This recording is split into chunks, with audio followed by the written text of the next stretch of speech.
ये वीडियो मैं बनाना चाह रही हूँ।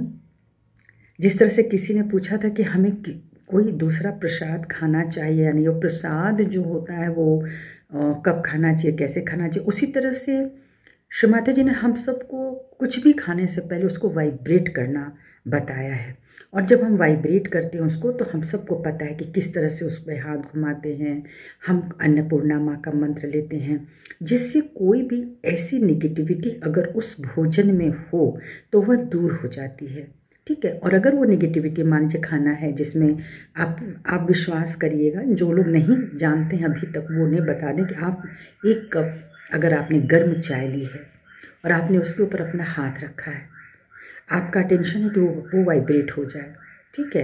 तो आप जैसे ही उस पर अपना टेंशन डालेंगे, अगर वो शुद्ध है, सुंदर है, आपके लिए है, तो आपके हथेलियों में ठंडे ठंडे वाइब्रेशन आ जाएंगे। और आप उस गर्म चीज़ को भी अच्छे से, उसकी ठंडक, उसकी जो कूलनेस होती है, जो पवित्रता होती है, वो आप महसूस कर सकते हैं। इसी तरह से गर्म भोजन के ऊपर भी जब आप अपना हाथ घुमाते हैं, रखते हैं, और मुझे तो लगता है कि इस अन्नपूर्णा माँ को जब हम याद कर रहे होते हैं तो एक तरह से उनको समर्पित भी कर रहे होते हैं कि जो कुछ हम ये खाने जा रहे हैं, जो ये भोजन है माँ आपका दिया हुआ प्रसाद है। ठीक है। कौन किस मन से बनाता है, कौन किस धन से बनाता है, किस जगह से ये चीज़ें आती हैं, इन सब का छोटे छोटे बहुत प्रभाव हमारे ऊपर पड़ते हैं।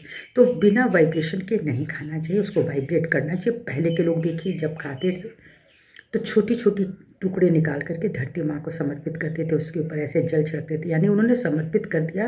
पहले उनको कर दिया जो देवी देवता हैं, उसके बाद वो स्वयं खाते थे, तो कहते हैं उसका नकारात्मक प्रभाव घट जाता था। आज हम लोग ऐसा कुछ ना बच्चों को सिखाते हैं, ना हम खुद करना चाहते हैं। तो कम से कम सहयोग में कि आप वो टुकड़े ना भी तोड़ें, आपने हृदय से समर्पित कर दिया, आपने अन्नपूर्णा माँ का मंत्र ले लिया, तो वो उनके हवाले हो गया। और उसके बाद अपने हाथ से रख के देख सकते हैं। और अगर गर्म वाइब्रेशन आते हैं उस भोज्य पदार्थों से, तो आपको उसको नहीं लेना चाहिए। अब आप उसके लिए कोई युक्ति लगा लें।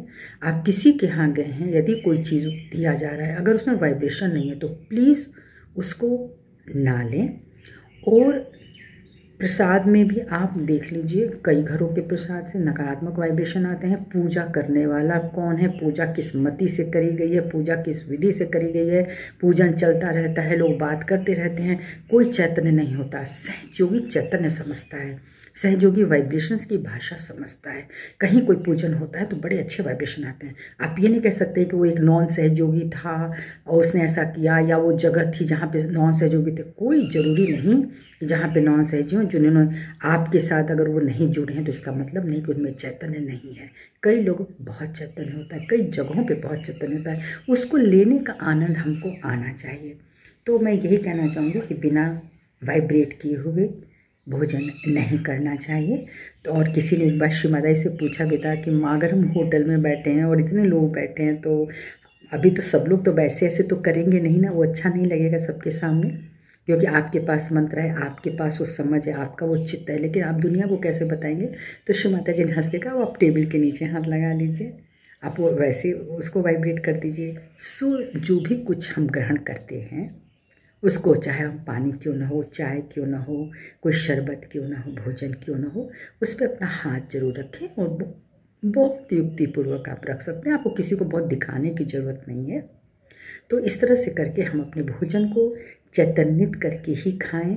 और बहुत सारे उदाहरण श्री माता जी ने दिखाए हैं कि एक नदी का पानी बहुत ही गंदा था, उसकी जो जो पैरामीटर होता है उस पैरामीटर से बहुत ऊपर जा चुका था। श्री माता जी ने उस पर हाथ घुमाया, उसको चैतन्यित किया, तो उसका बिल्कुल जैसे पीने लायक पानी बनता है उस तरह से वो पानी बन गया।